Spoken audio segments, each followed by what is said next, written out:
Hammaga assalomu alaykum. Ushbu videoda o'zingizlarning Instagram profilingizda qanday qilib dunyodagi eng kuchli sun'iy intellekt bo'lib turgan Cloud AI ga to'g'ri analiz qilishni o'rganib olasizlar.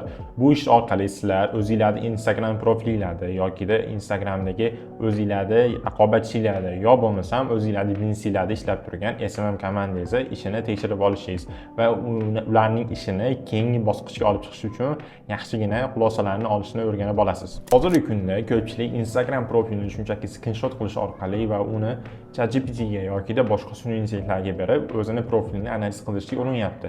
Da to'g'ri, bu narsa hozir ishlaydi, lekin men sizga ko'rsatadigan narsalar orqali siz nafaqat Instagram profilingizni, balki har bitta qo'ygan postingiz bo'yicha ham analiz qildirsangiz bo'ladi. Va buni orqasidan siz videolaringizdagi kamchiliklar, hookida bo'ladimi, call to action yoki umumiy videolardagi kamchiliklarni aniqlasangiz bo'ladi. Umumiy biolaringizni, avatarlaringizni, umumiy Instagram profilingizni eng yaxshi holatda chuqur tahlil qildira olasiz sun'iy intellektlarga. Qo'shimchasiga Instagramingizdagi kamchiliklarni yo'q qilish maqsadida sun'iy intellektdan so'nggi dunyoda hozirda ishlab turgan top content ideyalarini, content rubrikalarini olsangiz bo'ladi.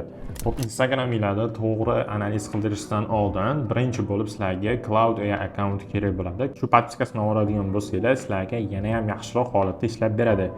Va sizlarda Cloud tayyor bo'ladigan bo'lsa, ishni Chrome ga kirib, через Chrome boshlaymiz. Chrome ga kirganingizda birinchi bo'lib bu yerda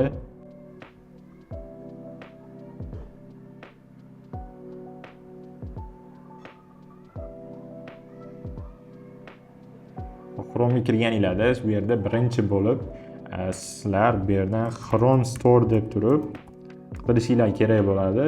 Aynan Chrome Web Store ga kirganingizda qidiruv bo'limi chiqadi va shu qidiruv bo'limiga Cloud deb yozadigan bo'lsanglar, birinchi bo'lib shunaqa oranjviroq rangda cloud.com dan qo'yilgan narsa chiqadi. Shu narsani o'zingizlarga tortib yuklab olishinglar kerak bo'ladi. Menda уже allaqachon o'rnatib bo'lingan.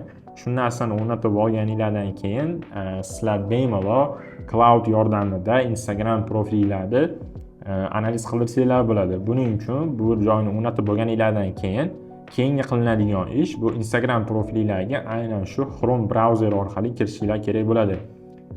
Menimcha bu boshqa brauzerlarda ishlamaydi, faqat Chrome'da o'zida ishlaydi. Shuning uchun Chrome'dan foydalanishinglarni maslahat beraman. Xo'p, mana Instagram profilimizga kirib oldik. Instagramga kirganingizdan keyin sizlar o'zingizlar analiz qildirmoqchi bo'lgan profillarni qidiruv bo'limidan topib kira olishinglar kerak bo'ladi. Bu xoh o'zingizlarning profilinglar bo'lsin, xoh raqobatchilarning profili bo'lsin, shunaqa oynada ochilib ko'rinib turishi kerak. Bundan keyin ko'rgan bo'lsanglar, puzzle ga o'xshaydigan belgisi bor.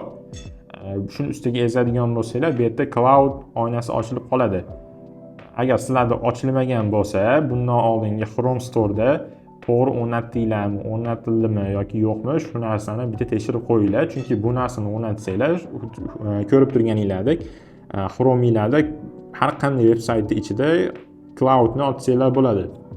Xo'p, mana menda o'rnatilgan va Cloud ochildi.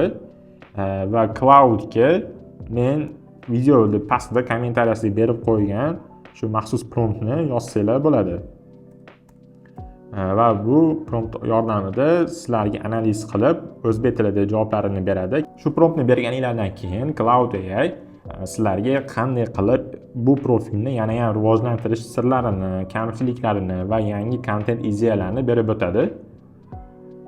Va bundan oldin aytganimdek, Cloudni sizlarda podpiskasi bo'ladigan bo'lsa, sizlarda Opus 408 modeli ochiladi. Agarda u bo'lmaydigan bo'lsa, Sonnet 5 yoki Haiku 405 bo'ladi, lekin maslahat beraman, olganingizda Opus 408 qolgan ikkala modeldan ko'ra ancha kuchliroq va ancha yaxshiroq ishlaydi beradi. Mana o'zi hamma tayyor. Shunchaki Cloudga berib qo'ysak, Chrome'lardan foydalanishga ruxsat so'raydi. Va so'nggi qiladigan ishinglar shu ruxsat berib qo'ysanglar bo'ldi. Mana approve qilib qo'yasizlar. Bo'ldi, mana oranjiy yozuvlar chiqdi. Уже Cloud AI sizlar temasanglar Instagram profilini analiz qilishni boshladi. Va aynan shu yo'l bilan profillarda analiz qilib olsanglar bo'ladi. Mana ko'rgan bo'lsanglar, Cloud AI уже Instagram profilini to'laligicha analiz qilib chiqdi berilgan prompt bo'yicha.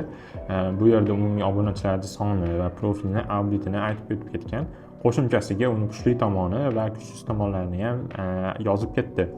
Va videoda pastroq va necha pastroqga tushadigan bo'lsanglar, bu yerda biz promptimizda adashmasam 10 tacha videosini analiz qilib ber degan narsani aytib o'tib ketgandim va xuddi shu narsa bo'yicha bu yerda har bitta oxirgi qo'yilgan postdagi videolarni umumiy analiz qilib chiqqan. Bu yerda AI va ijodkorlik missiyasi degan videosini umumiy analizlarini, kamchiliklarini hamma yo'g'ini aytib o'tib ketdi.